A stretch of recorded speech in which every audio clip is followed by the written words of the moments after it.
Peace, Alafia. Welcome back to my channel, everyone. If this is your first time here, please do me a favor, hit that subscribe button. You don't take nothing. Don't take nothing but a boop.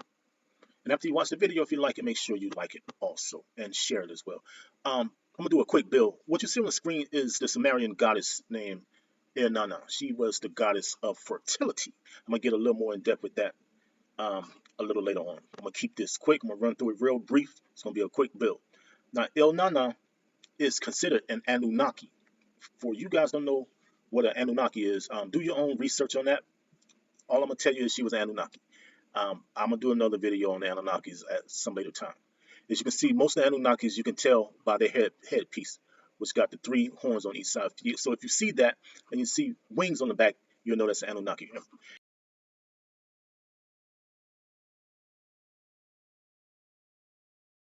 And they also are considered huge beings.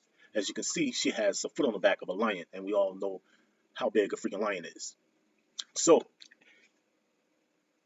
Inanna was considered the goddess of fertility in Sumer. Those that are not familiar with Sumer, Sumer is from ancient Mesopotamia.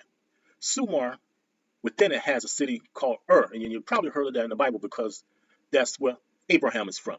He came from Mesopotamia and headed out west until he got to Caanan. So, originally, Abraham is from which is in Sumer within Mesopotamia.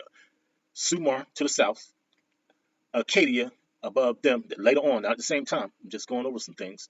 Babylon, north of the Akkadian Empire, and Assyria, north of Babylon.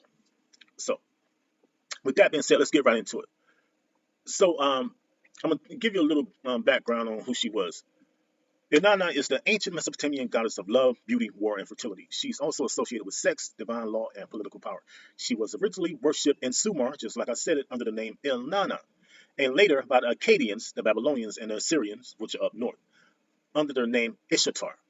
Now, I'm going over this, and Ishtar is the name that the Akkadians and the Babylonians and the Assyrians use for Inanna. Inanna was only known as Inanna in Sumer, the Sumerian Empire, which some say is the cradle of civilization, where civilization started at. It's just an argument between there and Egypt. I ain't trying to make that argument. I'm just letting you know what's going on within some of these guys on YouTube that's going in on this.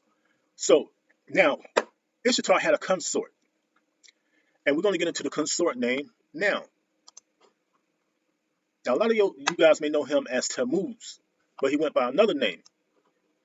Ishtar consort went by the name of Dumuzi. And as you can see here, he was known as the god of fertility. She as the goddess of fertility, and him as the god of fertility. Dumuzi. That's what, even though you see it here, Dumuzi was known in Sumer. Once the religion, or whatever you want to call it, the gods moved up north into Acadia, Dumuzi was known as Tammuz. And once again, Inanna was known as Ishtar. I'm going somewhere with this, and you're going to probably ask, why is this important? It's important because, what I said earlier, Abraham left in Sumer. So obviously, he probably took some of this stuff with him. So we're going to go to Ezekiel chapter 8, verse 14. Then he brought me to the entrance of the north gate of the house of the Lord, and behold, there sat women weeping for Tammuz. And you ask, why was they weeping? I just told you he was the god of fertility. And the God of the Bible, which my story isn't about, but I'm just going to bring this in, he thought it was an abomination for the Israelites to serve any other god besides him. The women was weeping to Tammuz, the goddess of fertility. So Inanna, which later became Ishtar. From Ishtar, she also moved into the Bible, and she was known as Ashura. Ashura was considered the goddess of fertility also. So Ashura and Tammuz both made their way into the Bible. And I told you this was going to be quick. That's the bill. Look into this. Do your own research. Stop limiting yourself. When I bring up Sumar, people are like, what is Sumar? I never heard of Sumar. What the heck is a Sumar? I just told you.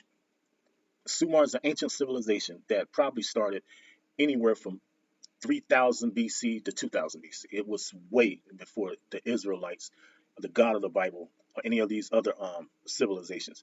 And some say even before Egypt. I mean, you can make that argument, but I'm not going to do that.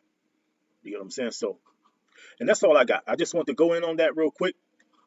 And on that note, hola, hola. Until tomorrow, peace.